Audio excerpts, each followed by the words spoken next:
So, welcome, Alexander Bard. I guess in a Swedish context, you need no introduction. But for our international listeners, I would say that you've been famous all my life, at least. First as a pop star, but then as a philosopher, politician. I don't know about politician. Yeah, well, a short period. A political advisor, let's put it that way. Yeah, but also like a little bit of an enfant terrible in the Swedish media sometimes. But I feel the last few years you've developed much more of a spiritual side and started to become kind of an icon of, I would say, spirituality and also men's work. It's true, but I think that's the public persona.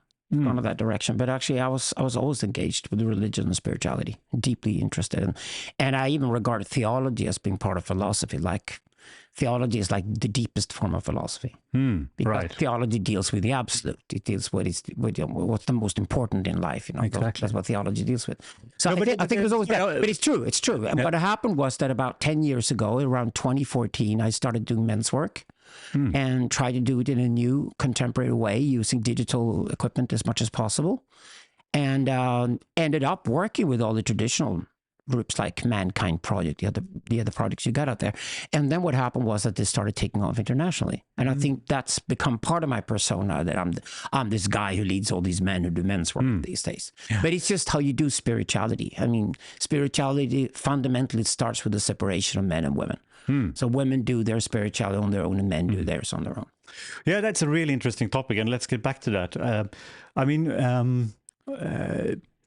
What I wanted to start off with was that our last interaction, we had a meeting, and I wanted to kind of get your feedback on a business idea I had, which was mixing investing and spirituality.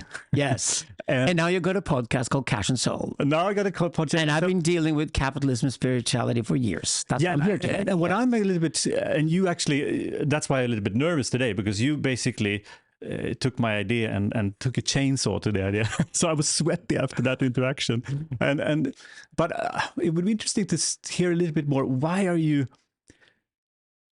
it seems that you're pretty negative against mixing spirituality and business. The thing was that you called me. Yeah? You called me, and I'm an economic historian, right? I'm an economist and political scientist by training originally, and then I became a philosopher on top of that. But if you called me and said that we should have more of this and more of that into a business when you got the lowest possible rents you could possibly have in the market, and the banks are basically giving away money and everybody's spending madly. When that happens, I would say that, well, wait a second, because when the rough times hit you, as they do sooner or later, and you go into an economic recession, for example, the first thing that goes is any idea in the corporate sector doesn't make you money.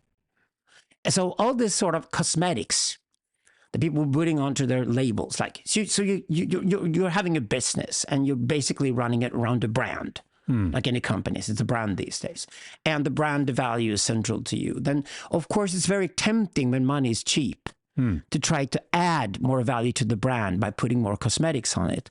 And this is the problem with spirituality. Spirituality is the perfect cosmetics for a brand. If you can put it onto a brand, then that sort of clicks, right? So the older a brand looks, the more established it looks, the more popular with elites that a brand looks like, the more credibility the brand has.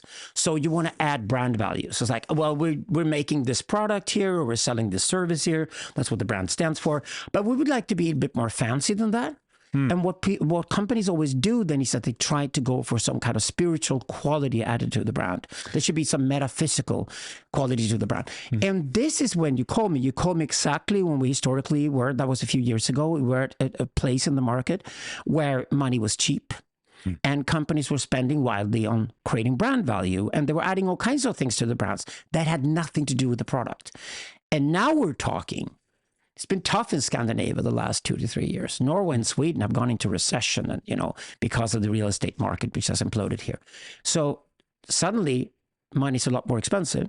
And what's happening now is that the companies are cleaning out the spirituality aspect of what they're doing because it's too costly. They don't make their money there. But so you also this is the problem. Kind of what I understood from you is that you think even mixing spirituality and business or capitalism can be unethical, right? It won't work per se. What I'm saying is that I'm teaching capitalism and spirituality. I'm doing courses for Kairos Future this year, the new lab. I'm teaching at the Stockholm School of Economics.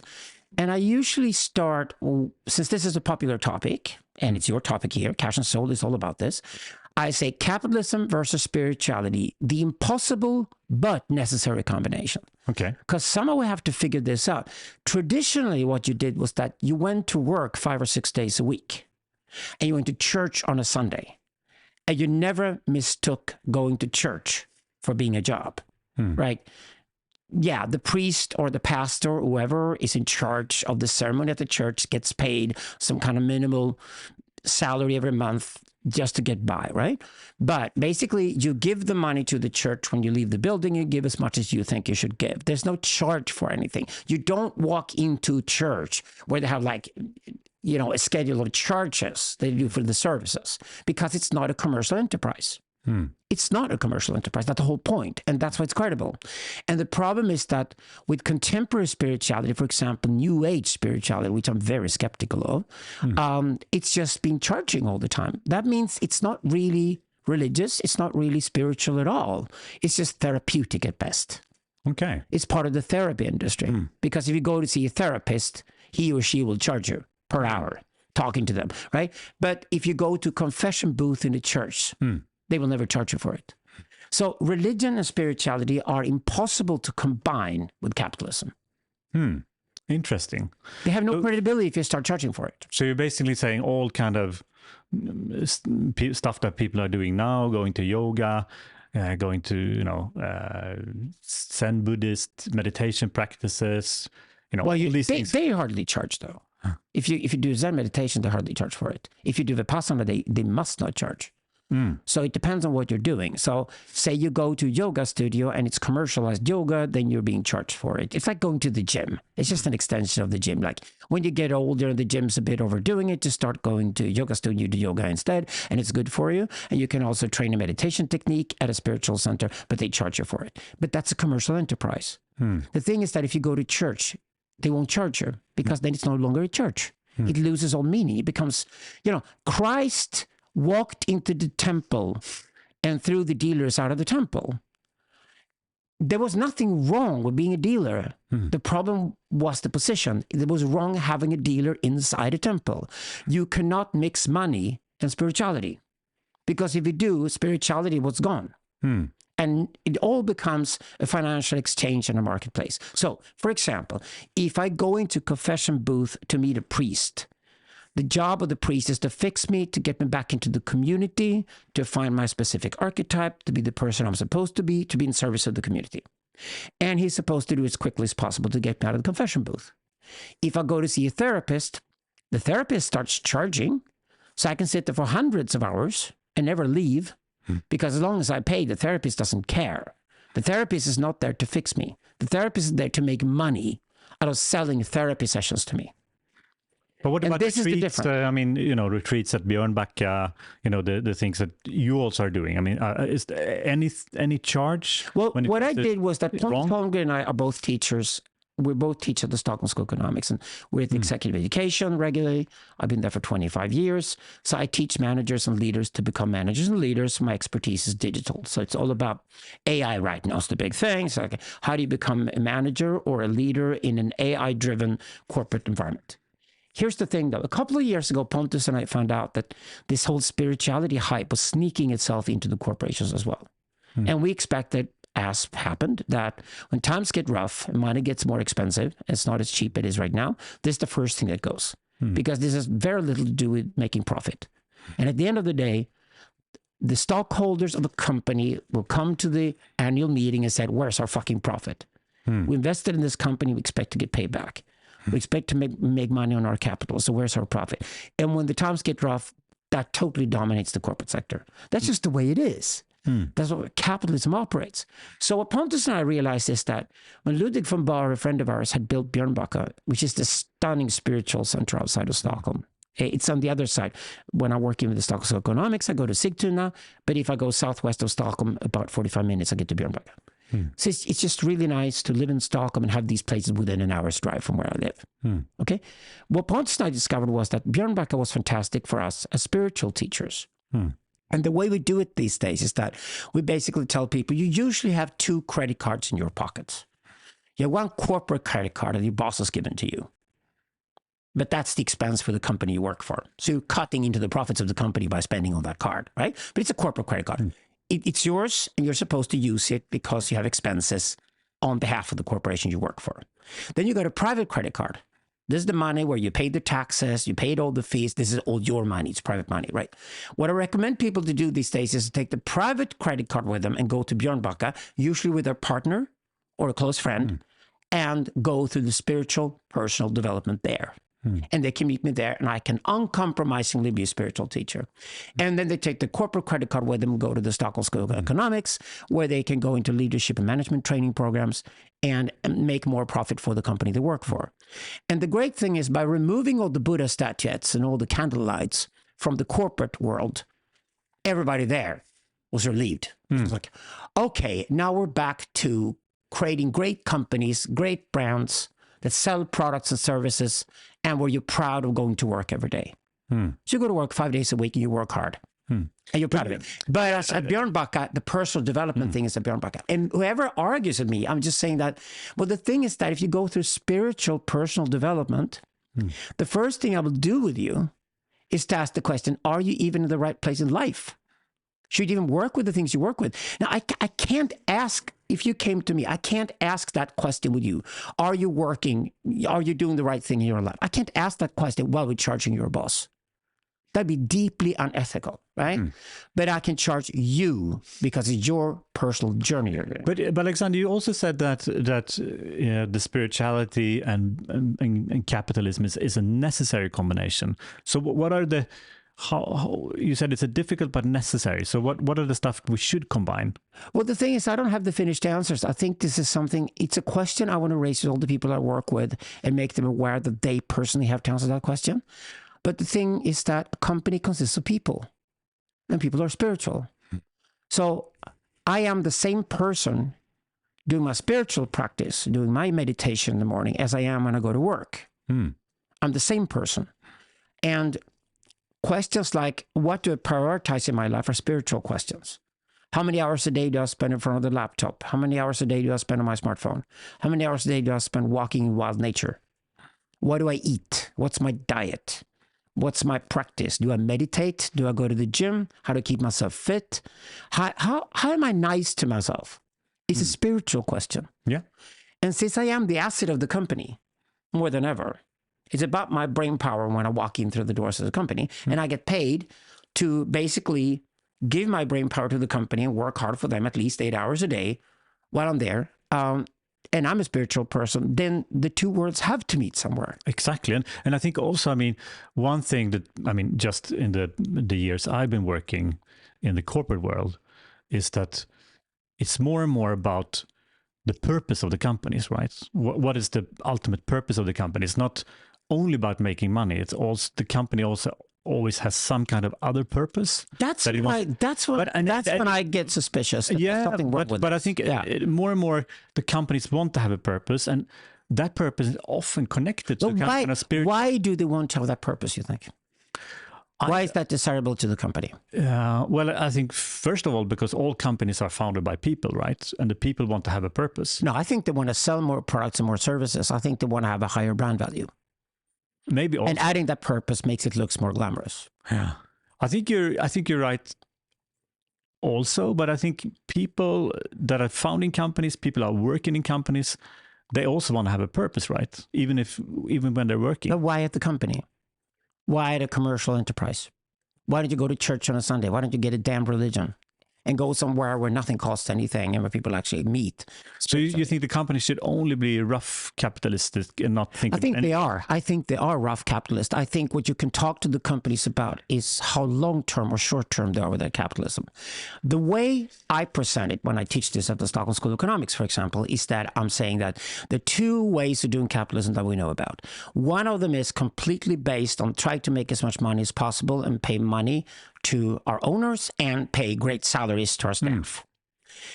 the Coca-Cola form of capitalism. Nothing wrong with that at all. It's very American. There's another way of doing capitalism, which is basically the Japanese and the German model. And I think a lot of companies try to go towards that because it's more long-term. It's more about sustainability.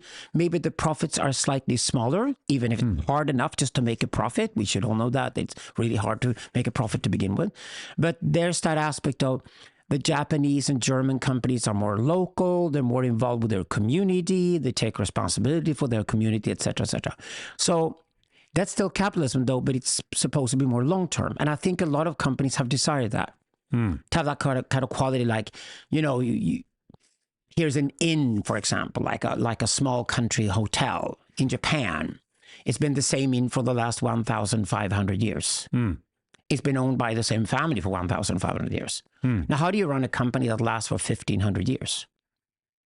No, that's a question a lot of people want to answer because we're obsessed with sustainability. We're obsessed with the long-term perspective. But at the end of the day, companies are put on a stock market. And the people who invest in the company, they want to have the profit in the next 3 months. If they can't within the next 3 months, at least within the next 3 years. And if you tell them we might make a profit 30 years from now, they're not going to be very interested because by then they're dead. So I'd be very careful because companies are lying like mad. And the marketing people are lying and the human resource departments are lying. And what they're lying about is their ultimate motive. So they said, no, we don't want to make too much money. As if that wasn't hard enough. We don't want to make too much money. We have other purposes. We have other values here that are more important to us. And I said, are you running a damn kolkhoz in the Soviet Union, or what are you doing? Or are you running a professional commercial operation? Because at the end of the day, if you're creating any more value than the financial value in a company, you should actually pay it as a higher salary to your staff.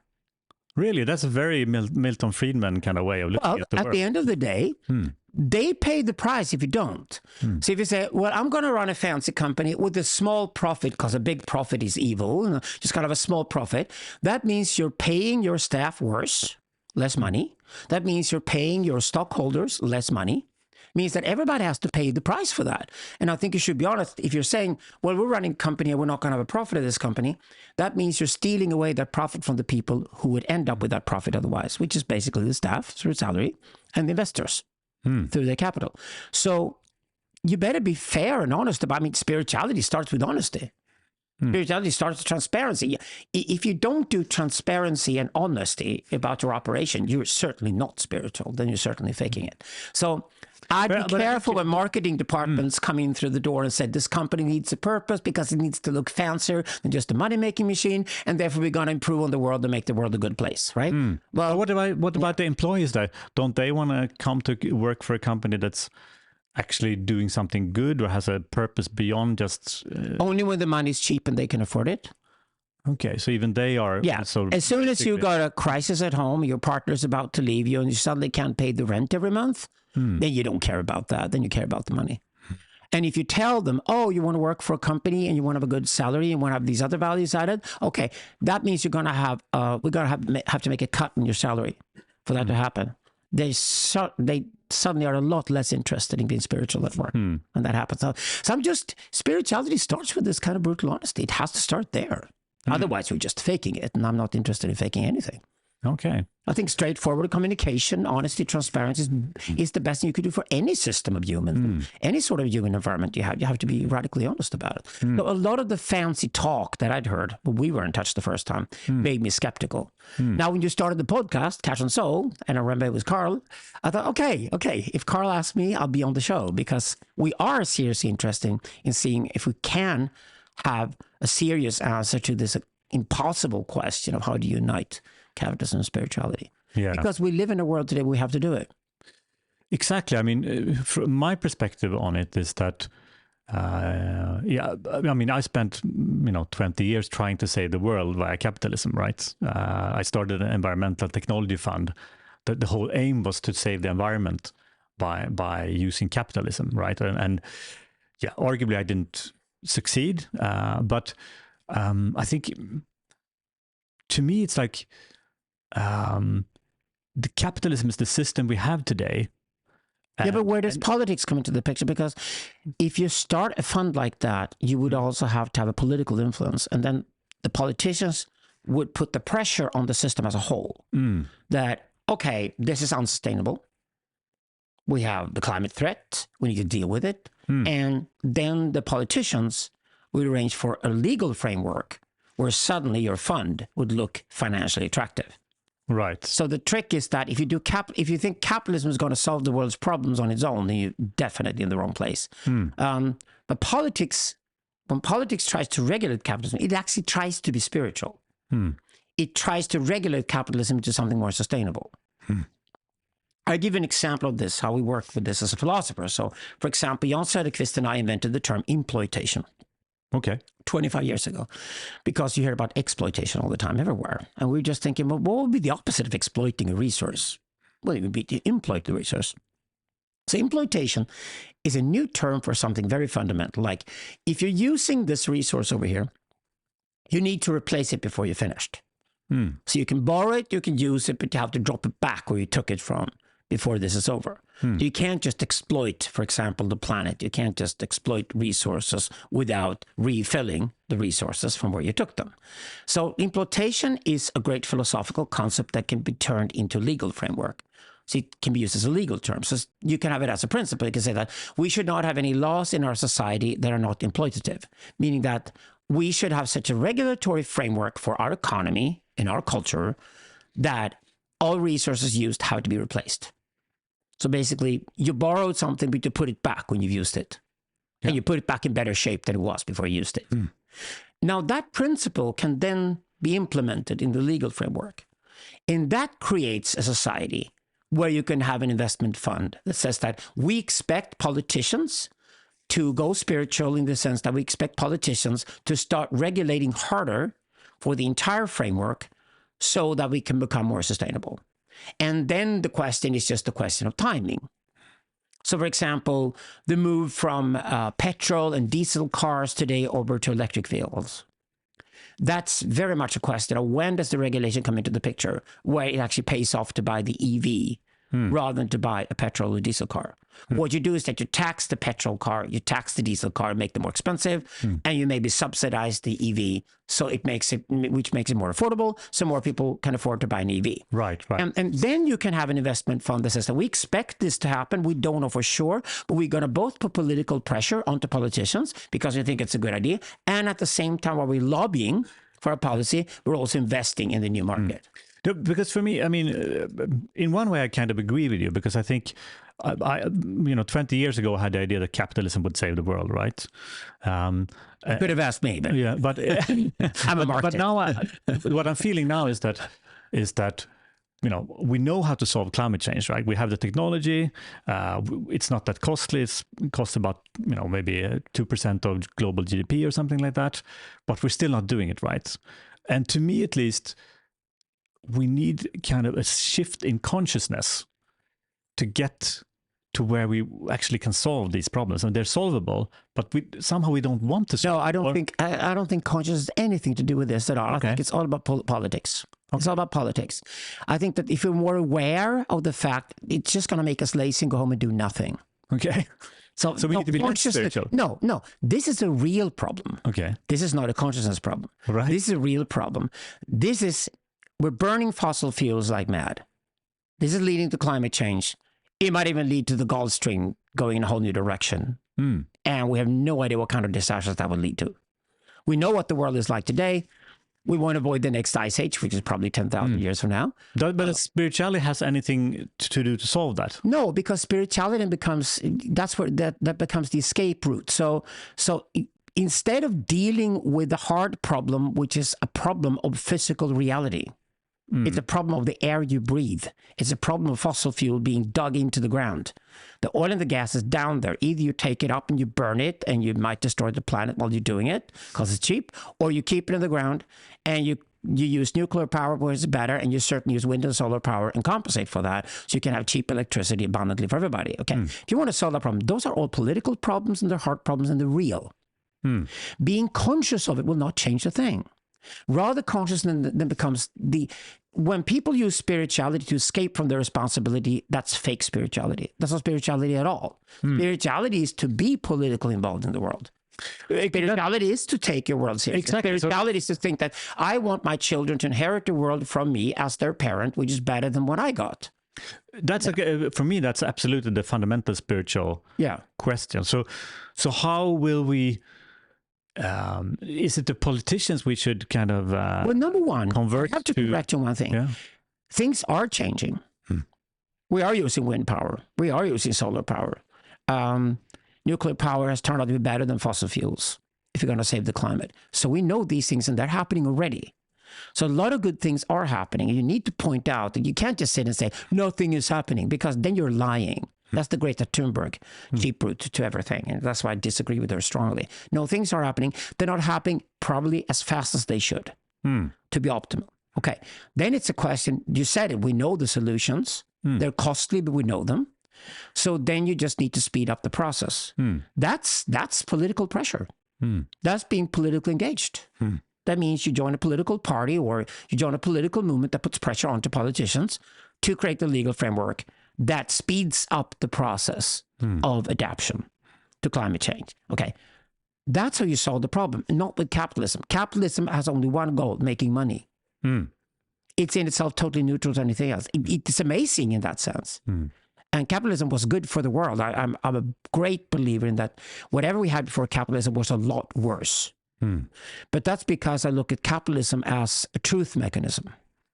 So before we had capitalism, which is like starting in Venice in the 1400s and forward, and of course Europe benefited most from it because we developed it first.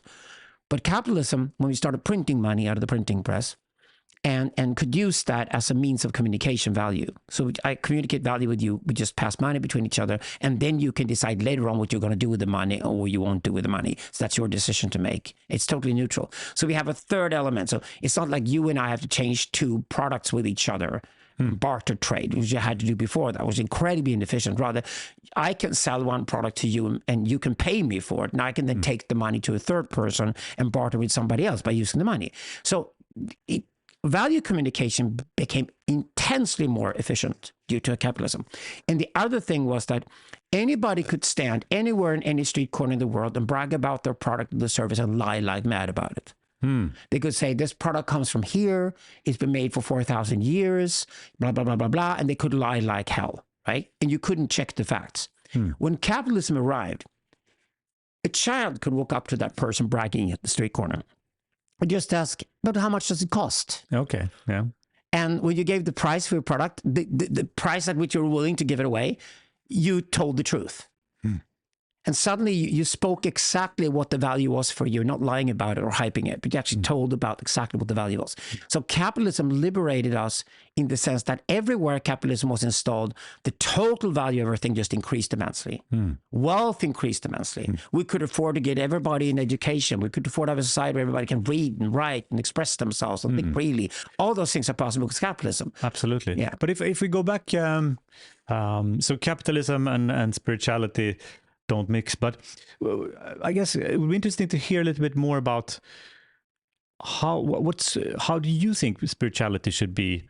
You don't like the New Age. I guess you don't really like the old church. I mean, well, I don't like fake spirituality. When you say that we should have a consciousness about climate change, won't change a thing. We can be as conscious as we like about it. It's all about doing real things in a real world. Climate change is real. It's about the air. Yeah. Right. It's about oxygen levels. It's about carbon dioxide. You know, it's about reality. So consciousness is not going to solve anything. It's not going to make a difference. Usually then when consciousness is applied to the problem, it's an escape. It's just, oh, we'll sit and have a talking shop. We'll talk about our consciousness and how fantastic our consciousness is. And we have climate consciousness and talk about it all day long and nothing's going to happen. That's exactly what fake spirituality is. If spirituality does not directly lead to you implementing a different lifestyle, it's fake. Okay, but what's the real spirituality? I mean, how do you think people should live then? What's your recipe? It's reality. It's just like you wake up in the morning, you start meditating, and then you start thinking about your life and how you're locating life, and it's about what you do with your time. I'm a Zoroastrian myself. It's a very simple principle: Asha versus Druj. Asha meaning I have a constructive mindset, and Druj I have a destructive mindset. I just look through the different feedback loops in my life, the different relationships I'm involved with, my lifestyle, and then I said, well, that's not very constructive. Why am I spending time on that? That's rather destructive. It's not even nice to myself. I'll drop it, right? Oh, but that's a constructive feedback loop. Here I'm being nice to myself and to the people who I love and care about, and what I do actually has a positive effect on the world. I'll stay with that. But that's like what a spiritual journey is about. It's like you have choices, right? And the choices are in the future, and it's about your direction towards the future. That's what spirituality is. And if that means going to a job you're bored with, maybe you should quit it. But if it pays off, maybe it's still worth staying. And if you work for a company and you have an influence on that company, well, remember, it's a company. They have to make money. They have to pay you a good salary, and they have to pay the stockholders. Okay? If they can afford, on top of that, to have any other value, that gives the company an increased long-term value.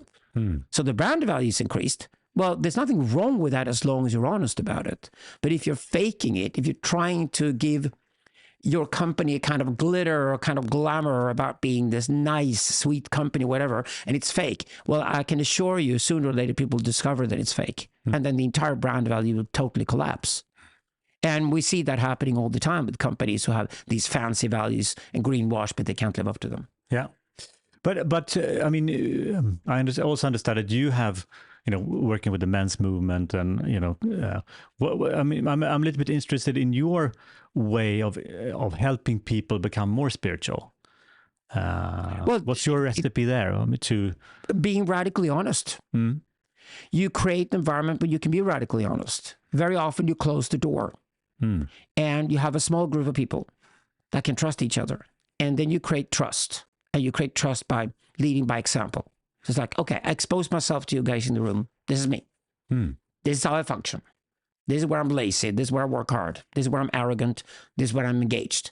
And by exposing yourself, they start exposing themselves. And then you create a spiritual milieu where you can actually do serious things with other people because the radical honesty is there. Okay. So in men's work, that works because you remove women from the room and you only have men in the room. So you desexualize the space.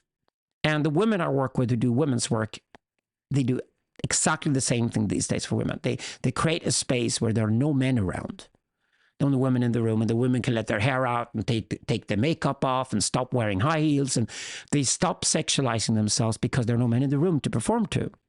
And therefore they're relaxed. And I try to do the same thing with men. I remind the men all the time that by not having any women around, and at least not any women in reproductive age, so you don't have to, be too concerned with that. By removing them from the entire milieu for, say, 72 hours, you can go into deep spiritual work very quickly because there are only men in the room. I completely agree with that. Yeah. Absolutely. I think that's extremely important. Yeah. So, for example, I can temporarily create that environment also when I do leadership and management training. But if you work for a corporation, every corporation today has men and women working together. So it's a lot harder to do that kind of sort of basic spiritual work within a corporation, which I think is okay. What I recommend people to do is that go off there, you can go to the Vipassana center and learn how to meditate, but it's your own expense and they don't charge anyway. You give a gift when you leave, which is often the case of spiritual work. They don't charge you or anything like that. It's not a commercial enterprise. It's a sacred space, basically. So to keep that sacred space or to expand that sacred space, you can give a gift when you leave, but you're actually not paying for a service. And then when you go into the corporate sector, it's all about charging for just about everything because corporations do.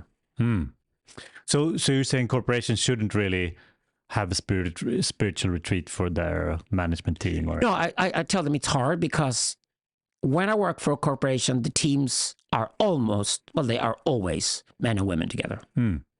Sometimes more women than men, sometimes more men than women, but always men and women together.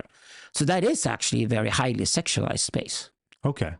There is rivalry in the room. There's performance in the room. It's a lot harder to be authentic and real. But by just pointing that out, you can then just say, well, we're going to create a team spirit here. Because you all benefit from the fact that you work better together, you're more productive, you enjoy going to work a lot more if there's a team spirit here. And everybody can agree to that. And then you work on the team spirit. So how do you create this sense of we have a goal together, we're working hard together, and we work hard to make money for ourselves and for our owners. And we also work hard to maybe do something in addition to making money, which means that we have a great product or great service that we actually believe in that is good for mankind in itself. it has more value than just the financial value. It's more value than they actually charge for it. It has more value for the customers, obviously, because they're paying for it. And they're glad they think there's more value in this than what I paid for it. And therefore, that value is good enough. So you're saying a little bit that the company can have a purpose in one way.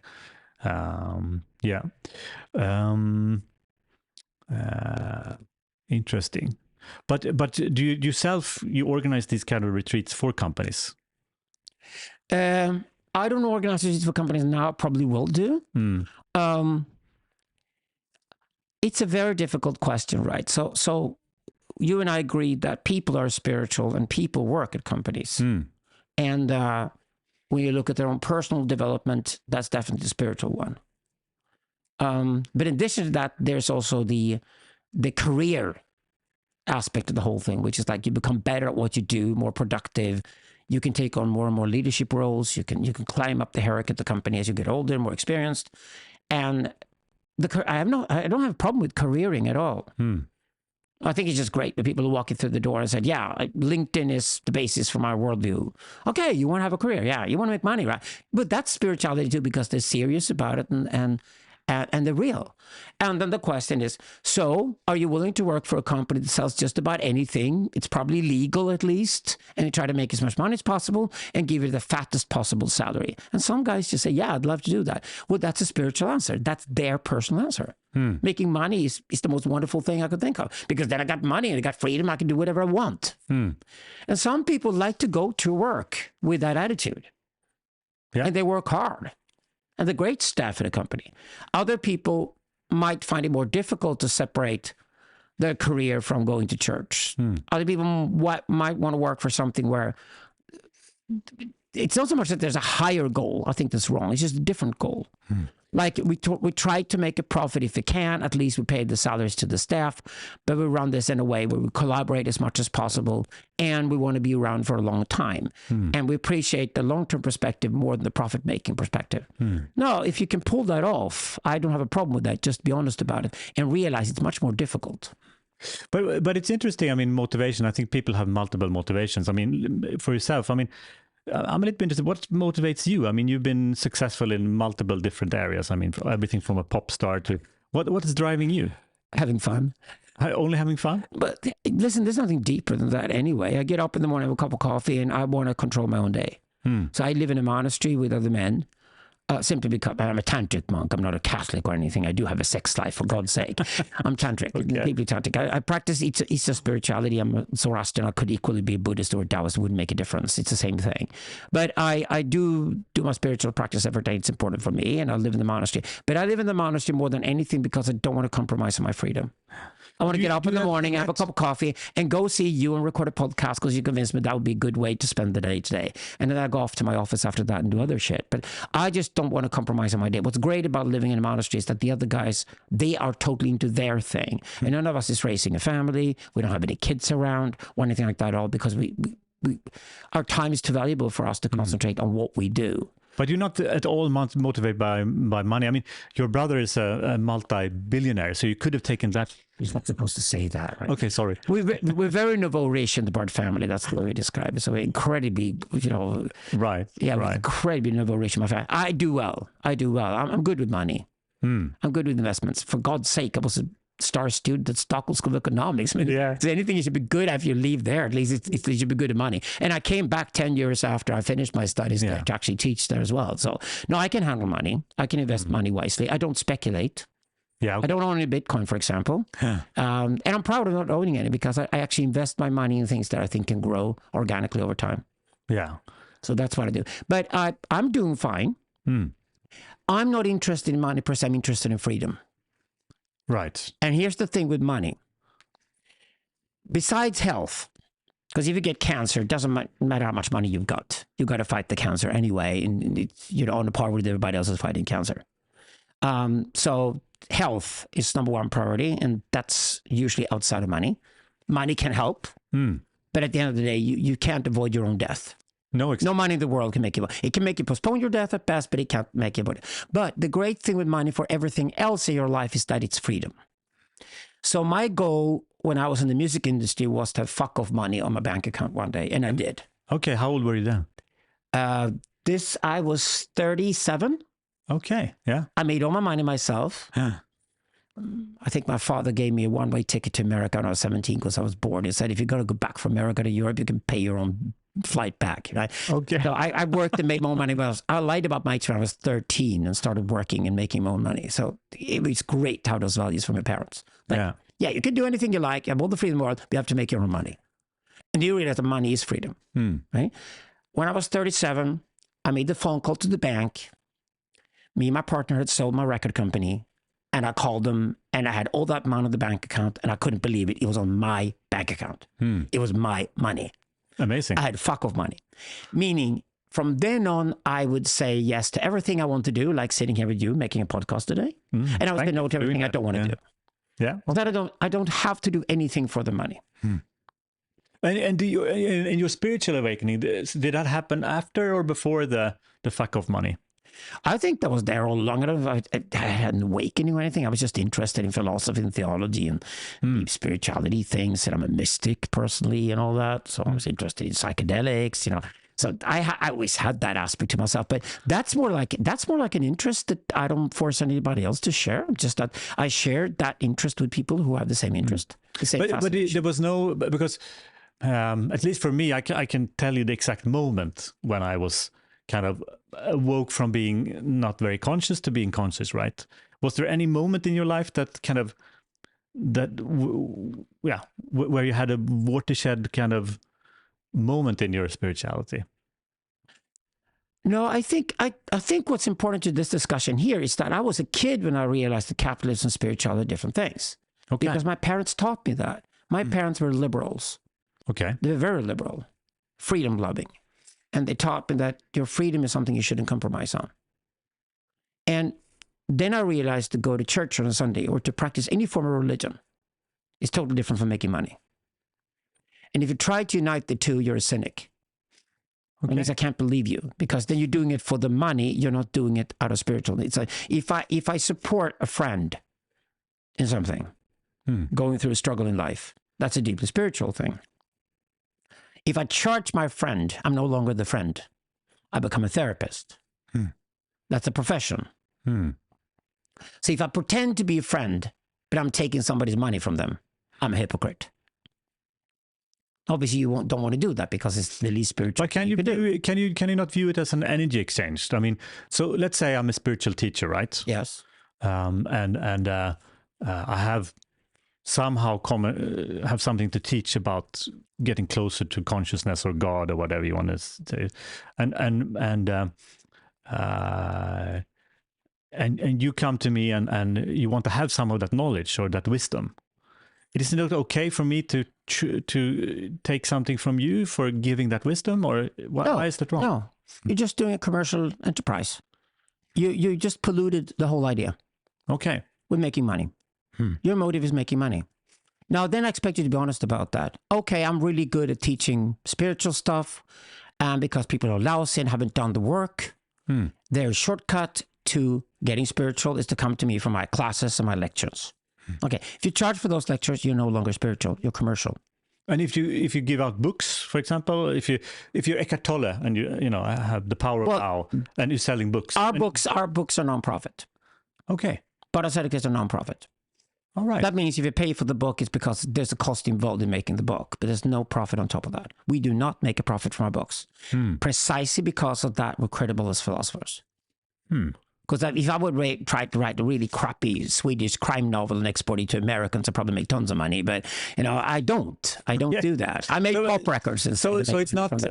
But what about the priest then? So look at the priest then. He's actually taking a salary. So from his perspective, he's getting a salary to promote the religion, right? No, he's not charging for a service. If you're a priest. But he's getting a salary. In front of somebody's paying him to do it. He's getting a salary which is transparent, and the entire community has agreed on a small salary you pay to the priest so he can survive. He can have a meal on his table, he can pay his own bills or whatever. So, but if you turn the church into a corporation, then you give the priest stock. And then his motive is to make the church as big as possible and try to sell as many services and products to as many people as possible. And the church should expand. Then you got a corporation. It's no longer a church.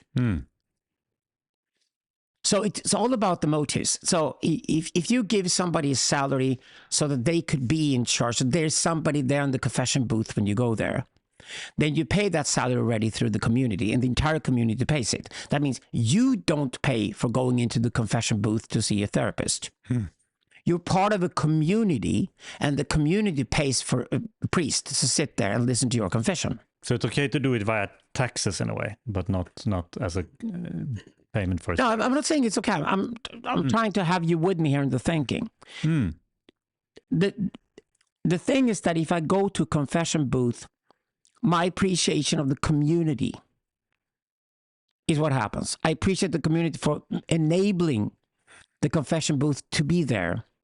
So I could go and see this old wise man called the priest sitting on the other side of the fence, listening to me in my confession and then saying, brother, go there and do this and do whatever. And the problem is solved. Now, if I'm not a member of a community, if I'm out on my own in the world, maybe I'm working hard and making more money, I go and see a therapist for the same reason. But then my appreciation is towards myself because I paid for the therapist. The trick here is that wealthy people can afford to have a therapist and poor people can't. Yeah. And the thing with the community, like a church, is that everybody should be able to go and see the priest, the confession booth, because the entire community is served by the fact that the confession works. But let me phrase it like this then. What if, okay, let's say I'm a spiritual seeker, right? But I'm not very attracted to Christianity, which is the church here, and I want to have somebody teach me something else. And the only way I can do that is by paying somebody to teach me. Well, then be skeptical right away. Then you're paying for a commercial service. Yeah. When I go to a monastery, I've lived in many monasteries, I never pay for anything. If a monastery would charge me, it's not a monastery any longer. It's just like a gym. No, but I mean, for me, it's a. You don't do customer service at the monastery. but you don't. You really don't. You really don't. Right? Yeah, but I still paid for some of my deepest spiritual experiences in one way, or at least I paid for that chance to be a part of a process, or went to a retreat center. I don't. Yeah, I wouldn't.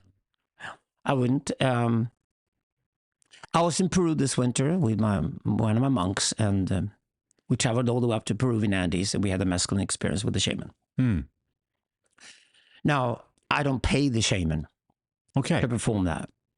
Because if I pay the shaman to perform that, it's just a cynical commercial enterprise, and you cannot do that with that type of experience. And how does the shaman make a living? I contributed to his community. Okay, so listen, I come from damn Sweden. We're wealthy, right? And Peru is poor. And these communities struggle really hard to make a living and get by, and they work hard, and they love their children, and they're a fantastic community, and it's a beautiful place. I love the Peruvian Andes, right? It's so nice to be there. But what I do is that instead of paying him for a service, like, how much did it cost for you to perform this to me? It's just, that's not spirituality at all. It's just kills the whole thing. What I do though is that I make sure the people around you know that I contribute to the community. And he would probably expect me to, but we're not talking about it. And the contribution is my gratitude towards the community that it's there, so that other people can go there as well and have the similar experience that I did. So I'm a little bit. What happened in the mescaline experience? What? I'm not sure I can talk about it. Why not? Because it's not public. Oh, okay. You don't want to. No. I'm very. I don't talk about my private life in public anywhere. And you're making a public podcast. No. I think the sacred and the private is precisely what you shouldn't talk about in public. And this is where spirituality is also really important. Is that you got the sacred, and you got the private, and you got the profane, and you got the public. Right? The profane and the public are never spiritual. What do you think about the definition of profane is that it's not spiritual. So the profane and the public belong together, and that's exactly why there's a strong sense of privacy connected with spirituality as well. And what do you think about using psychedelics to kind of get spiritual experience? What's your thinking around that? For some people, yes, but for a lot of people, not. Okay. Yeah. And why? What's the difference? Who should do it? For two reasons. Because psychedelics can be terrifying in itself, because it's incredibly intense. And that's one aspect of the whole thing. And the other is that it's really a shortcut spiritually. So if you're using psychedelics because you realize that this is a good shortcut you can use, because the other methods like intense meditation, contemplation, etc., might take years. With psychedelics, you can do the same thing in a few days. So psychedelics is useful precisely because when used properly, it's a spiritual shortcut. But it's not to replace your own personal spiritual journey. If you do that, you're going towards addiction, and that's the least spiritual thing you could ever get engaged with. Yeah, no, I agree with that. Because addiction is the enemy of spirituality always. But have you been helped by psychedelics in your own journey? Or? Yeah, I have. I was interested in psychedelics at a young age, and I never do it in Sweden. That's comforting to know. Or Norway. It's almost legal. I follow the local practice wherever I travel in the world. Let's put it that way. So yeah, for example, if you do ayahuasca, it's legal in Peru, so you can go to Peru, do ayahuasca, do it properly. But I don't recommend that for everybody. And actually, I work with spiritual centers around the world actually in screening. Okay. Which is what you have to do before you do spiritual practices. Screening means that you remove the people who are not ready for it yet. We do it in men's work. Okay. I always check through the list before I do an event and do men's work, and I check the list. And are the guys coming here? Are they prepared? Are they the right guys we should have here? And I can call them up aside and say, listen, this is my personal opinion, but take it what it is, because it's a very strong one since I'm leading the event, but it's still my personal opinion. I don't think you're ready for this thing yet. I'm glad you signed up, and I know who you are, and I really want to appreciate that you want to take the effort and come to this event, but I don't think you're ready for it. What I then do is I give them an advice on what they should do instead. Which is usually like, don't jump onto level 5 right now because you're not even at level 3 yet, but level 2 you can do here. So I basically give them the advice of maybe this is even too easy for you, but why don't you practice this first? And then you can apply next year. And when people get that kind of advice, they know I'm serious about them. Never had a problem with that. So this is how you do it. So you do screening, for example. Then licensing is another way we in a society screen people. We only allow certain people to be allowed to do and perform certain things. I think psychedelics definitely in that category. It should be widespread to everybody, because then we have tons of freaks with psychosis and psychiatric care units. We don't want that. We don't want people who don't know what they're doing to sloppily engage in these things. For example, if you go to Peru and drink ayahuasca and you take cocaine the same day, you die. Okay, I didn't know that. Yes. It's lethal. And of course, the shamans are devastated that stupid American college kids come to Peru and think they're God's gift to mankind, and they take cocaine and then they drink ayahuasca and then they die. And that happens all the time. So yes, psychedelics is not for everybody. You need professional guidance if you do it. I recommend you go to a place where whatever you're doing is legal and accepted. So it's part of the culture where you go. And you better know why you're doing it. You better have, this is what I'm doing. For example, I recommend, the vast majority of people are heterosexual, and therefore recommend people not to do psychedelic experiences with the opposite sex. Why? Because sex is its own drug, and sex is fantastic. So share sex with partners of the opposite sex, but then practice psychedelics with your own sex. And most people think that's great advice, because then they concentrate with the psychedelic experience. It's, for example, among men, it's a male-to-male intimacy thing. So we'll talk about it a lot in the men's movement. We don't practice it at our events in Sweden, of course not, because psychedelic events are their own events. The men's work is totally sober, no alcohol, no drugs, nothing, because you don't do it seriously, that kind of environment, if you don't remove all the drugs right away. Get the alcohol, get the drugs out of the way. That's how you do men's work properly. But as far as intimacy goes, I would say that psychedelics is often in a contemporary setting the way you're intimate with your own sex, whereas your sexuality is how you're intimate with the opposite sex. And that makes sense both for women and men. No, I think I completely agree with you that psychedelics can be, you have to earn your spiritual. I mean,